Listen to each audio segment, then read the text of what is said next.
Ladies and gentlemen, please welcome Robert Sadow, CEO and co-founder of Scoop Technologies.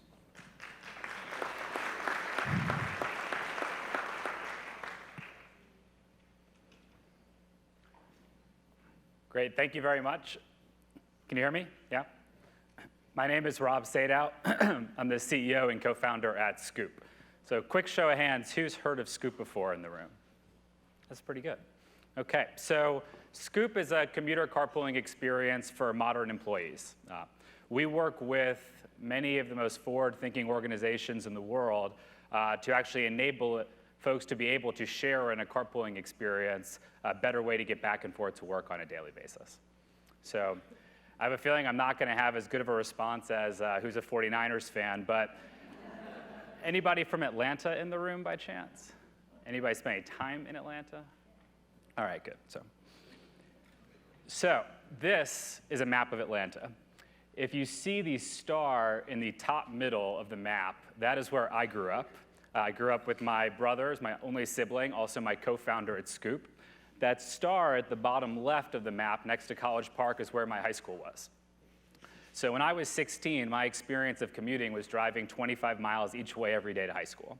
So I did 250 to 300 miles a week, every week. For us at that time, it was less about the cost of commuting, and it was more about the experience of what it feels like to get back and forth on a day-to-day basis. The stress of whether you're going to be where you need to be on time, your energy level at the end of the day, the way you experience that time, that was a big part of my life and my brother's life growing up.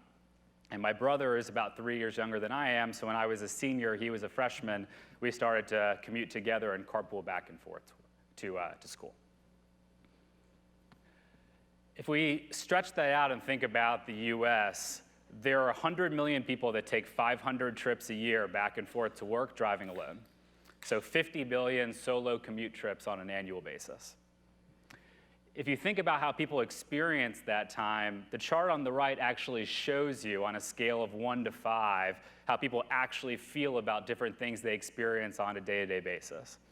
If you look at the bottom right, commuting alone is below working, is below housework, is below childcare, is below everything else that they surveyed in terms of what people experience on a day-to-day basis. To put it in perspective with just one more statistic, how many folks in this room know people that commute an hour each way every day to work? So commuting an hour each way every day is equivalent to spending 21 days of your year just commuting back and forth. And there are a whole bunch of organizations across the Bay Area and elsewhere where 20 days of vacation is all the vacation you actually get on an annual basis, just to put that in perspective. Now, interestingly enough, if you look at the middle of that chart on the right-hand side, commuting with others actually ranks significantly higher experientially, which is a lot of what we'll focus on today. Carpooling historically is almost viewed as a dark mode. And what I mean by that is not that it's a bad thing to do. In fact, everyone's agreed for generations that carpooling is a good thing to do, but more that it was untrackable. When you think about carpooling historically, there's no way to know if people actually carpool. You can't measure the impact of it. It's hard to invest against.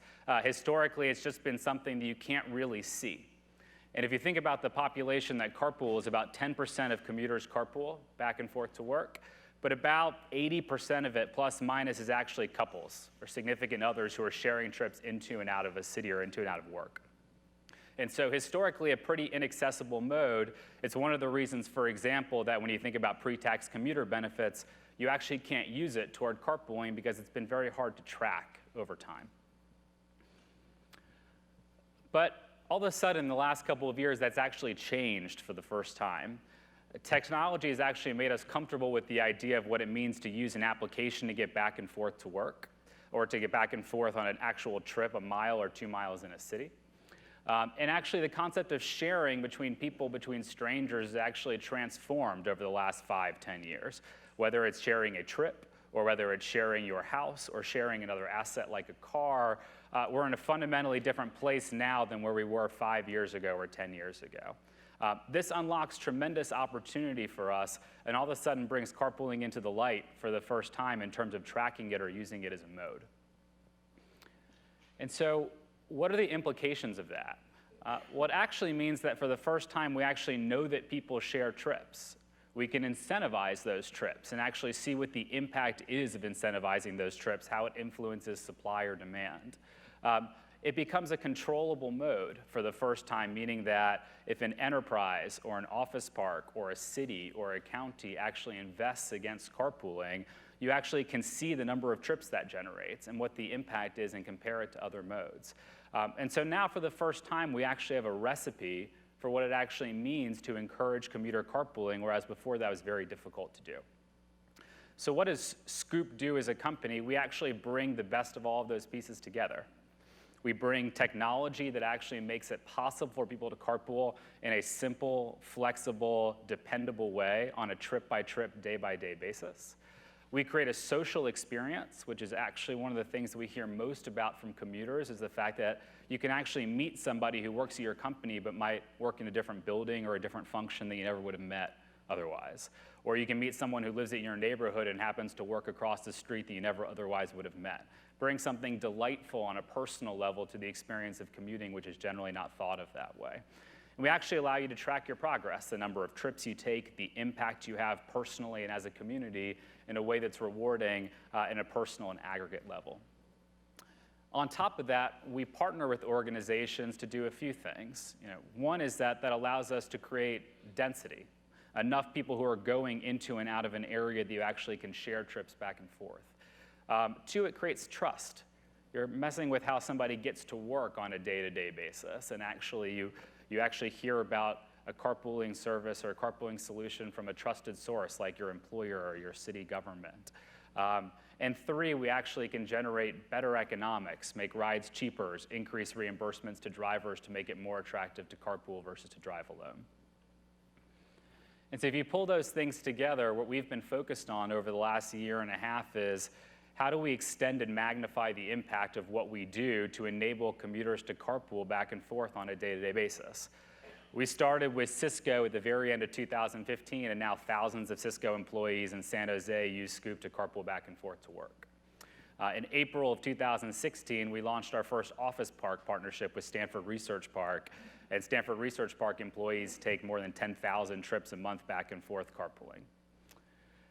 Just late last year in October, we did our first city partnerships. And Dante, I think you're in the room. So Dante at Foster City and also City of San Mateo were our first pilot partners for city partnerships. And we actually discounted all rides going into and out of those areas for Scoop carpoolers. And over the pilot period, which is a little bit less than 6 months, they took 30,000 trips, and growth actually was more than 10% each week in carpool trips from the beginning to the end. That's paved the way for other city partnerships, and now most recently the City and County Association of Governments putting out a $700,000 RFP to encourage carpooling into and out of San Mateo County. So just a few examples of the progress that we're making and tracking and actually encouraging people to find a better way to get back and forth to work on a day-to-day basis. And so what does that really mean if you think about the future, not just of San Mateo County or the Bay Area, but more broadly? We're creating an opportunity to actually make it structurally more attractive to carpool versus to drive alone on a day-to-day basis back and forth to work. And it's actually the linkage, the interplay between counties, cities, office parks, and enterprises that makes that possible. An overlapping network that's trusted and also creates the right economic incentives to make that a reality. Today, Scoop commuters take more than a million miles together each month that they reduce in their actual driving back and forth to work. And these types of partnerships that I showed on the previous page are actually the kind of things that'll push it forward and bring it to mainstream. So I wanted to share just a lot of the progress, and a big thank you to San Mateo County for being so forward-thinking when it comes to pushing carpooling in better ways to get back and forth.